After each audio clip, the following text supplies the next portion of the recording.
আসসালামু আলাইকুম। কি অবস্থা সবাই? আশা করি অনেক ভালো আছেন। আমি ঢাকা যাচ্ছি মাল কাটার জন্য। যাত্রার পথে বিরতির সময় একটু চা নাস্তা খাওয়ার জন্য নামলাম। এই এই যে ঢাকা চলে আসলাম। ঢাকা সকাল সকাল একদম ঠান্ডা লাগতেছে অনেক। রিক্সাতে করে এখন আমার গন্তব্যে যাচ্ছি। চলে আসলাম এখন বুড়িগঙ্গা নদীতে।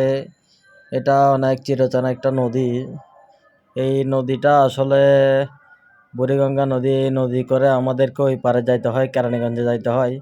নৌকাতে বসলাম, নৌকাতে বসে একটু ভিডিও করতেছিলাম।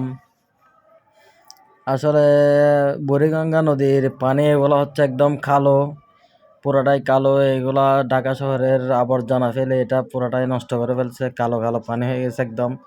এগুলা আসলে একদমই নষ্ট হয়ে গেছে পানিগুলা। এটা শুধু এটা পুরো ঢাকা শহরের ময়লা ফেলে। এই জাহাজটা হয়তো বরিশালের বা কুয়াকাটা এদিকে যাচ্ছে, সবগুলা দেখতেছি হুজুর। একজন থেকে জিজ্ঞেস করলাম, ওরা বলতেছে সাতপন্থীদের ইস্তেমা শেষে এরা চলে যাচ্ছে করে অনেক মানুষ।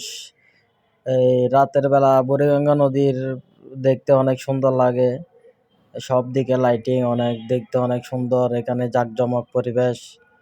অনেক অনেক মানুষ, হাজার হাজার মানুষ এখানে মাল কেনার জন্য আসে। আজকে অনেক ঝামেলার মধ্যে মাল কাটতে আসলে ভালো লাগে। আবার কিন্তু সিজনের সময় সবকিছু প্রাইস একটু বেশি থাকে।